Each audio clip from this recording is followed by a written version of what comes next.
সাধারণ মানুষের কাছে যখন এই কথাটা বলি যে বর্তমানে ইসলাম নামে যেটা হচ্ছে এটা আল্লাহ রাসূলের প্রকৃত ইসলাম নয়, যখন আমরা এই কথাটা বলি তখন আমাদের মাদ্রাসার যারা আলেম আছেন, সরকারি মাদ্রাসা হোক আর কওমি মাদ্রাসা হোক, এবং যারা বিভিন্ন তরিকার সুফিবাদী ঘরানার যারা পীর মাশায়েখরা আছেন, তারা ঘোরতর আপত্তি করেন। কারণ তাদের মাদ্রাসা শিক্ষার মধ্যে তারা যে সিলেবাস অনুসরণ করেন, যে সমস্ত হাদিস পড়েন, ফিকহের কিতাব পড়েন, অর্থাৎ তারা যে জ্ঞানের চর্চা করেন, তাদের জ্ঞানের চর্চার কারণেই সমাজের মধ্যে তাদেরকে মানুষ মনে করেন তারা আলেম, এবং তাদের সামষ্টিক নামটাই হচ্ছে উলামায়ে কেরাম। এই আলেম বা উলামায়ে কেরাম যারা আছেন তারা আমাদেরকে এই কথার প্রোটেস্ট করেন যে আপনারা যে বলছেন যে আমরা যে ইসলামটা প্র্যাকটিস করছি এটা আল্লাহ রাসূলের ইসলাম নয়, এটা কিভাবে সম্ভব? তাহলে জ্ঞানের যে ধারাবাহিকতা,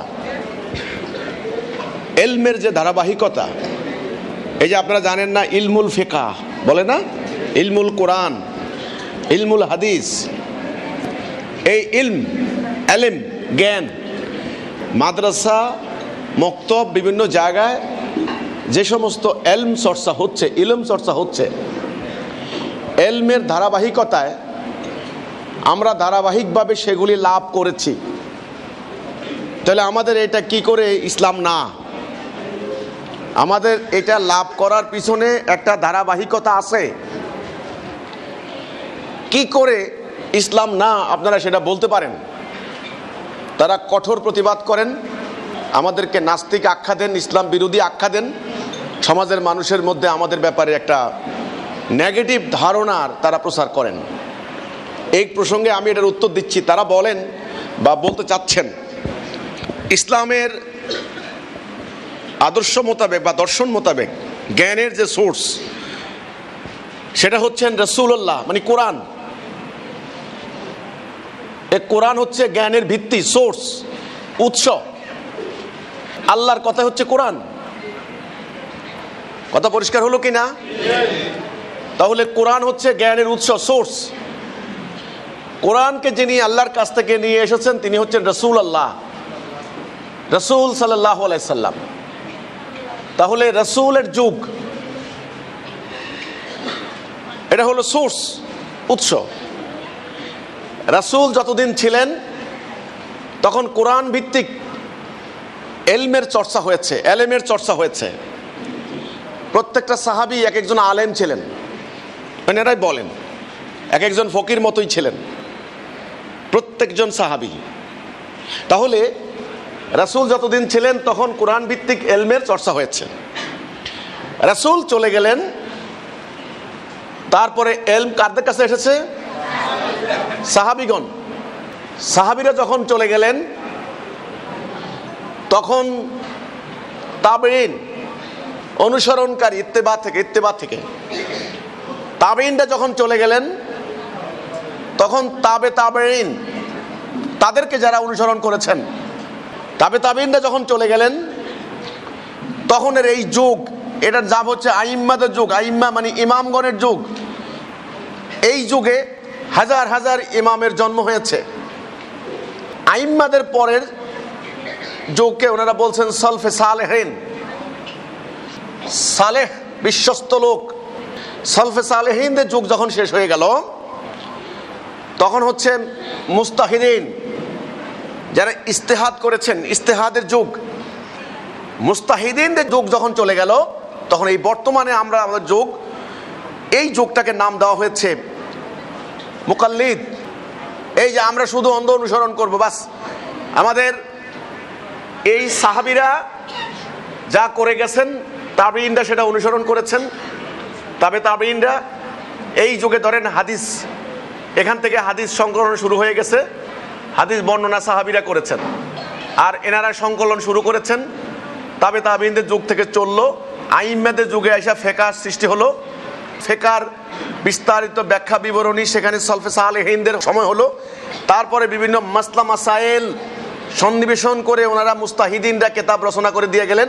কাজে এখন আমাদের যুগে আর এগুলি দরকার নেই, আমরা এই যুগটা হলাম শুধু অন্ধ অনুসরণকারী। এখানে হাজার হাজার আইম্মা, এই যুগের পরিব্যাপ্তি আপনি ধরেন 2 থেকে 300 বছর। এখানে সলফে সালেহিন এখানে 2 থেকে 300 বছর, এখানেও হাজার হাজার সলফে সালেহিন, এখানে হাজার হাজার মুস্তাহিদিন। ওনাদের কথা হচ্ছে আজকে আমাদের যে সমস্ত মাদ্রাসায়, এই মাদ্রাসায় যে সমস্ত সিলেবাস পড়ানো হচ্ছে, সেই মাদ্রাসার সিলেবাসগুলি এই হাদিসগুলিকে পড়ানো হচ্ছে, এই ফেকাগুলিকে পড়ানো হচ্ছে। ও এখানে এসে তাফসির হয়েছে। আর সাহাবীদের সময়ে কিন্তু কোরআন সংকলন করা হয়েছে। কোরআন যদিও তখন নাজিল হয়েছে, তখন সাহাবীদের টাইমে কোরআন সংকলন হয়ে গেছে কোরআন। তাহলে কোরআন, হাদিস, তাফসির, ফেকা এবং মাসালার বই, ওনাদের কথা হচ্ছে যে জ্ঞানের যে ধারাবাহিকতা, আমরা রাসূল থেকে শুরু করে এই ধারাবাহিকতা আমরা এই পর্যন্ত এসেছি। কাজে আমাদের মাদ্রাসায় যে শিক্ষাগুলি দেওয়া হচ্ছে, এটাই আসল ইসলাম, এটাই রিয়েল ইসলাম, এটাই প্রকৃত ইসলাম। হিজবুত তাওহীদ যে কথাটা বলছে এটা মিথ্যা কথা বলছে, মানুষকে বিভ্রান্ত করার জন্য কথাটা বলছে। এটা হলো ওদের ধারাবাহিকতা। এখানে আমার একটা বক্তব্য, আমাদের ইমামুজ্জামান যে কথাটা বলেছেন খুব ভালো করে বুঝতে হবে। এখানে আমাদের আলেমরা সাধারণ মানুষের মধ্যে ভুল বার্তা দিয়ে কোনো লাভ নাই। আপনি একটা তলোয়ার ধরেন, আপনার সরকার আপনাকে একটা তলোয়ার দিলেন, তলোয়ারটা আপনি নিজে এটাকে সঠিকভাবে কিভাবে ব্যবহার করা হবে, তলোয়ারের লক্ষ্য কি, উদ্দেশ্য কি, তলোয়ার কি জন্য বানানো হয়েছে, তলোয়ারের কার্যকারিতা কিভাবে হবে, তরিকা কি, প্রক্রিয়া কি, ইত্যাদি ব্যাপারে আপনার সরকার আপনাকে তলোয়ার দিলেন। ধরেন আপনি সেনাপতি, এই তলোয়ারটা দিয়ে কি করবেন, কিভাবে কাজ করবেন, এর লক্ষ্য কি, আকীদা কি, একটা সম্যক ধারণা দিয়ে আপনাকে দেওয়া হলো। আপনি সেটা সেভাবে কার্যকরী করে তলোয়ারের হক আদায় করলেন। আপনি চলে যাওয়ার সময় আপনার সন্তানকে একইভাবে বাড়াবাড়ি না করে, সীমা লঙ্ঘন না করে এই তলোয়ারের হক কি, উদ্দেশ্য কি, লক্ষ্য কি, আকীদা কি বুঝিয়ে দিলেন। আপনার সন্তান কি করলো, একইভাবে এর হক আদায় করে এর দ্বারা উপকার পেয়ে আপনার নাতিকে বলে দিল। আপনার নাতি কি করলেন, উচিত ছিল যে পূর্ববর্তী বংশের ধারাবাহিকতায় এই তলোয়ারের হক আদায় করা, এর লক্ষ্য, এর আকীদা, এর উদ্দেশ্য, এটা কি জন্য বানানো হয়েছে, সেটা সঠিক ব্যবহার, কার্যবিধি, সেটা পরবর্তী বংশের কাছে বুঝিয়ে দেওয়া। কিন্তু এখানেই সর্বনাশ হয়েছে। তলোয়ার ঠিকই ছিল, কিন্তু মধ্যখানে আকীদা হারিয়ে গিয়েছে। আমি উদাহরণ দেব, উদাহরণটা দিলে বুঝবেন। যেমন এই কোরআন, এই কোরআনের কোনো পরিবর্তন হয়েছে? একটা অক্ষর, এটা বাক্য, এটা লাইন, নো, আনচেঞ্জড, এটা অপরিবর্তনীয়। যেমন এই কোরআন, এই যে কোরআন, আমি উৎস, কোরআনটা ঠিক আছে। কোরআনটা কেন, কোরআন নাজিলের উদ্দেশ্য কি, আল্লাহ সুবহানাহু ওয়া তাআলা কি উদ্দেশ্যে কোরআন নাজিল করলেন, এবং এই উদ্দেশ্য বাস্তবায়নের জন্য কি কি প্রক্রিয়া অবলম্বন করার কথা বলেছেন। যেমন কোরআন নাজিলের উদ্দেশ্য হচ্ছে এটা মানব জীবনে কার্যকরী করে শান্তি আনা, মানুষ যেন দরজা খুলে ঘুমাতে পারে। ওকে, এই আকীদা। এটা কিভাবে কার্যকরী করবেন? জিহাদ এবং কিতাল, সংগ্রাম। সংগ্রাম করতে হলে কি করবেন? 5 দফার একটা কর্মসূচি, বাস। এই লক্ষ্য, এই উদ্দেশ্য দিয়ে কোরআন নাজিল করা হয়েছে। ঠিক সেই লক্ষ্য, সেই উদ্দেশ্য সামনে নিয়ে আল্লাহ রাসূল এই কোরআনটাকে বাস্তবায়ন করলেন। সেখানে কোনো বাড়াবাড়ি ছিল? মাসলা মাসাইল নিয়ে তর্ক বাহাস ছিল? এত দলাদলি ছিল? নো, ছিল না। রাসূল চলে যাওয়ার পরে ঠিক উদ্দেশ্য, লক্ষ্য, এই কোরআনের উদ্দেশ্য কি, লক্ষ্য কি, আকীদা কি ইত্যাদি একেবারে হাতে কলমে শিক্ষা দিলেন সাহাবায়ে কেরামদেরকে। সাহাবীরা শিক্ষক যিনি রাসূলুল্লাহ, ঠিক যেভাবে শিক্ষা দিয়েছেন তার হক আদায় করেছেন। ওনারাও ছোট্টখাটো ব্যাপার নিয়ে আকীদা বিকৃত করেননি, বাড়াবাড়ি, মারামারি, খুনাখুনি না করে ওনারা আল্লাহ দেওয়া দিনটাকে প্রতিষ্ঠা করেছেন, মানুষ শান্তি পেয়েছে। একইভাবে ওনারা শিক্ষা দিয়ে গেছেন তার পরবর্তী বংশকে। কিন্তু এই জায়গার মধ্যে এসে একটা ঘটনা ঘটে গেছে। এই জায়গায় যেই লক্ষ্যে এই কোরআনটাকে নাজেল করা হয়েছে, অর্থাৎ এক দেহ এক প্রাণ হয়ে, একটা জাতি হয়ে, একজন নেতার নেতৃত্বে, সেটা আমিরুল মুমিনিন হোক, খলিফাতুল মুসলিমিন, ইমামুল মুত্তাকিন, যাই হোক, জাতি কয়টা? নেতা কয়জন হবেন? একজন নেতার আন্ডারে একটা জাতিসত্তা হয়ে জিহাদ এবং সংগ্রাম করে বাকি দুনিয়াতে কোরআনটা প্রতিষ্ঠা করবেন, মানুষ যেন দরজা খুলে ঘুমাতে পারে। এখানে এসে এই কনসেপ্টটা, এই আকীদাটা, ওই যে তলোয়ারের উদ্দেশ্য লক্ষ্য, তলোয়ার কিন্তু ঠিকই আছে, কিন্তু এই লক্ষ্য, এই উদ্দেশ্য, এই আকীদা ওনারা ভুলে গেলেন।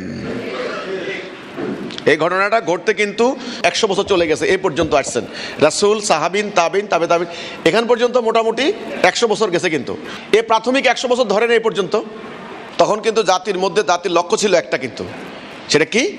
জিহাদ করে আল্লাহর দ্বীন প্রতিষ্ঠা করা। পরবর্তীতে কি হলো? এই আইম্মাদের যুগে, এই সালফে সালেহিন যে যুগে, মুস্তাহিদিনদের যুগে, এই মুকাল্লিদদের যুগে, এই যুগে এসে ওই আকীদা আমরা ভুলে গিয়েছি। এরই মধ্যে অপ্রয়োজনীয় অনর্থক লক্ষ লক্ষ জাল হাদিস আবিষ্কার করা হয়েছে। এই হাদিসগুলি নিয়ে ওনারা তর্ক বাহাস বিতর্ক করেছেন। সেই হাদিস অবলম্বনে এবং কোরআনের বিভিন্ন দুর্বোধ্য আয়াত নিয়ে ওনারা তাফসির করেছেন, তাফসিরুল কোরআন, তাফসির হাদিসেরও তাফসির করেছেন। তাহলে জাল হাদিস এবং তাফসির, ব্যাখ্যা, আরো ব্যাখ্যা, অতি ব্যাখ্যা, সূক্ষ্ম ব্যাখ্যা, বিশ্লেষণ, আরো বিশ্লেষণ, অতি বিশ্লেষণ, চুলছাড়া বিশ্লেষণ, সেগুলা করে এবার ফিকহ শাস্ত্রের মধ্যে এসে ওনারা কি করলেন, ফকিরা কি করলেন? কোরআন হাদিসের একেবারে ডাইরেক্ট নির্দেশনাগুলির সুশৃঙ্খল সন্নিবেশন এটুকু পর্যন্ত সীমাবদ্ধ না রেখে আরও অনেক অতি ব্যাখ্যা, অর্থাৎ উদ্দেশ্য ছিল মানুষ যেন আইনের সুবিধা পায়। উদ্দেশ্য কিন্তু মহৎ, এমন না যে উদ্দেশ্য খারাপ। উদ্দেশ্য ছিল আইনের যেন সুবিধা পায়। রাষ্ট্র ক্ষমতা যখন ইসলাম ছিল, তখন আপনি যখন রাষ্ট্রে যখন আইন রচনা হয়, তখন কোর্ট কাছারিতে যখন আসামি কাঠগড়া দাঁড় করায়, তখন উকিল চেষ্টা করে আইনের ধারা উপধারা বিশ্লেষণ করে বিভিন্ন ধরনের সাবেক বিচারপতির রায় ইত্যাদি দিয়ে বিচারটা যেন সঠিক হয়। ঠিক তেমনি ফকিরদেরও হয়তো এই ধরনের লক্ষ্য ছিল, উদ্দেশ্য ছিল। কিন্তু ততদিন একটা ঘটনা ঘটেছে, আকীদা যখন ভুলে গেল, দিন প্রতিষ্ঠার আকীদা, তখন কিন্তু ওনাদের সামনে অন্য আকীদা এসে গেছে। ওনারা দিন প্রতিষ্ঠার সংগ্রাম বাদ দিয়ে ওনারা কি করলেন? খাতা কলম নিয়ে ঘরে বসলেন। এতে করে কি হলো? তাদের মেধা, তাদের শ্রম, তাদের বুদ্ধি, তাদের টাইম, মূল্যবান টাইম এখানে গিয়েছে। এরই মধ্যে সুলতানরা কিন্তু ভোগবিলাসে রাজত্ব করছিল। আর তখনই সর্বনাশা ঘটনা ঘটেছে। জাতির ভেতরে পছন্দ ধরেছে, মস্তিষ্কে পছন্দ ধরেছে। আপনারা জানেন জাতির ভেতরে পছন্দ ধরলে কি হয়? জাতির ভেতরে পছন্দ ধরেছে কীরকম? যেমন ধরেন একটা আয়াত, একেবারে ডাইরেক্ট আল্লাহর নির্দেশ, একটা আয়াত যে তোমরা যদি আল্লাহর রাস্তায় অভিযানে বের না হও, আমি তোমাদেরকে বাদ দেব, অন্য জাতি তোমাদের উপর চাপিয়ে দেব। হে মোমেনগণ, তোমাদের কি হয়েছে? তোমরা কেন আল্লাহর রাস্তায় লড়াই করছো না?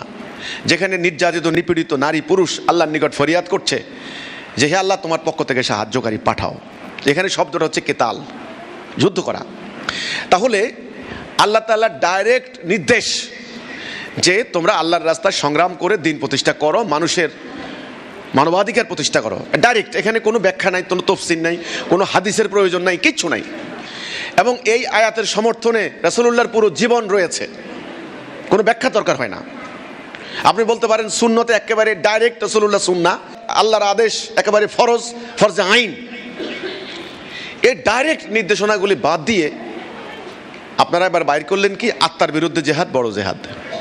অন্য একটা বিকল্প রাস্তা বাইর করলেন, শরীয়তের ব্যাখ্যা বিশ্লেষণ শুরু করে দিলেন। এটা কি ফরজে আইন না ফরজে কিফায়া? তাহলে ফরজে কিফায়া কাকে বলে, ফরজে আইন কাকে বলে? এটা কি সকল মানুষের উপরে কর্তব্য না কিছু মানুষের উপরে কর্তব্য?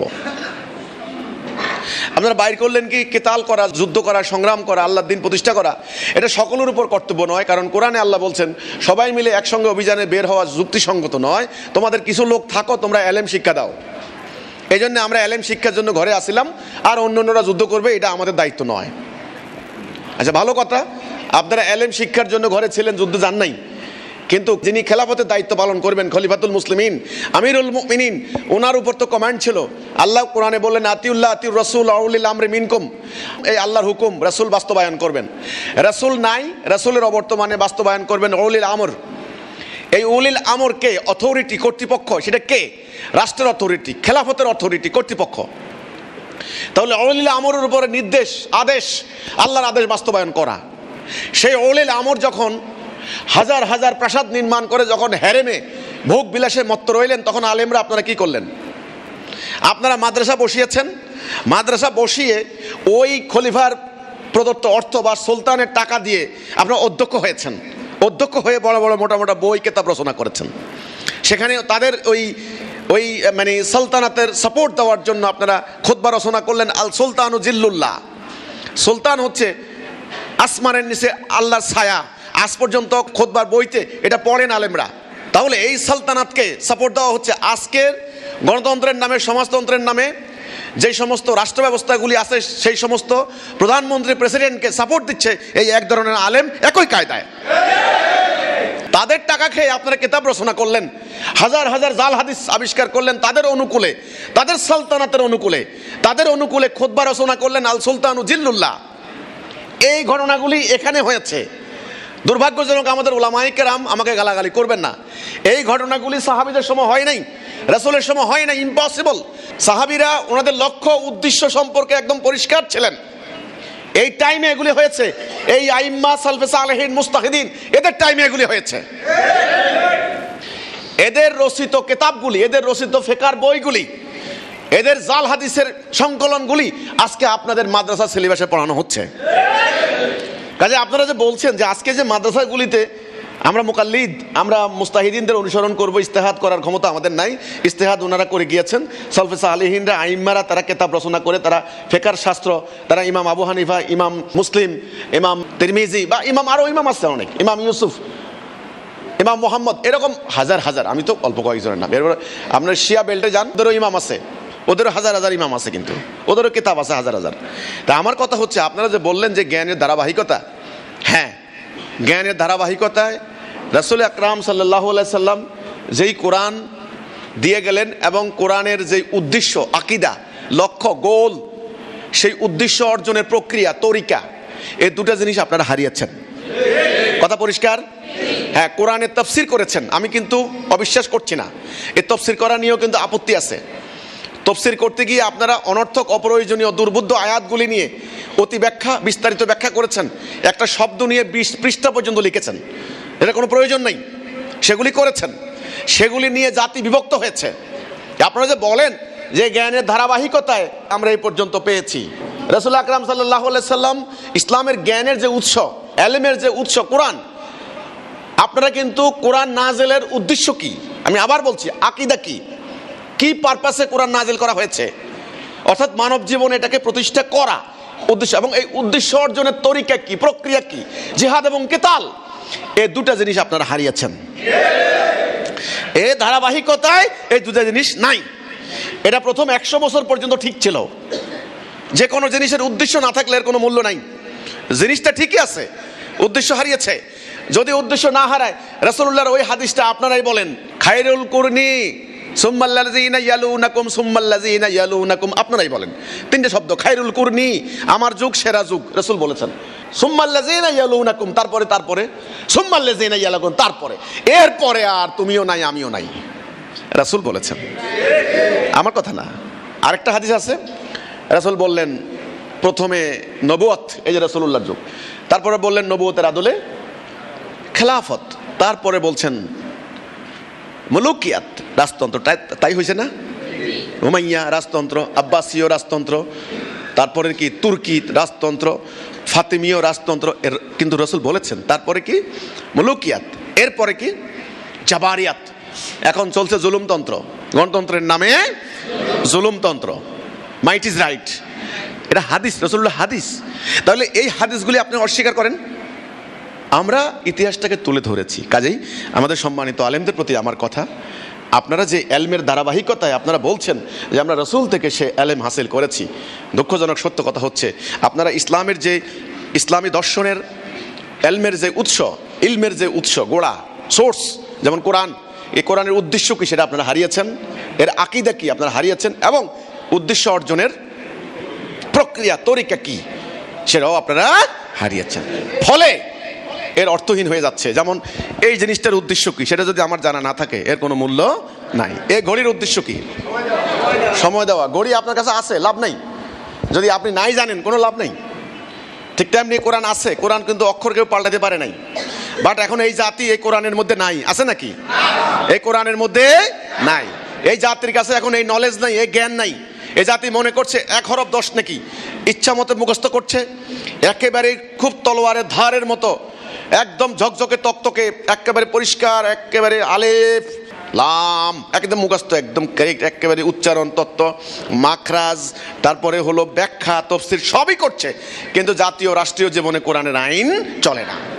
এর কারণ কি? আকীদা ভুল। রাষ্ট্র ব্যবস্থায় কোরআন চলে না, আপনি মুসলমান দাবি করেন, এটা কি করে সম্ভব? আকীদা ভুল। এবং এই বিধানকে কেমনে প্রতিষ্ঠা করবেন সেই আকীদাও ভুল। সেজন্য আমাদের আলেমরা আজকে নির্বাচনে যাচ্ছেন। সেকুলার পুঁজিবাদী সরকারগুলি বা রাজনৈতিক দলগুলি যেভাবে নির্বাচন করে, গণতান্ত্রিক নির্বাচন, সেই প্রক্রিয়া তারা ইলেকশন করছেন। তারা আসলে তরিকাও জানেন না, আকীদাও জানেন না। এই ভুলটা হয়েছে এখানে। আর মাদ্রাসা শিক্ষার মধ্যে সেই জিনিসটা নাই। এটাই আমাদের বক্তব্য, এটাই আমাদের দাবি, এটাই আমাদের কথা। কাজে আমাদের বক্তব্যের ভুল ব্যাখ্যা দেওয়ার কোনো সুযোগ নাই। ধন্যবাদ সবাইকে।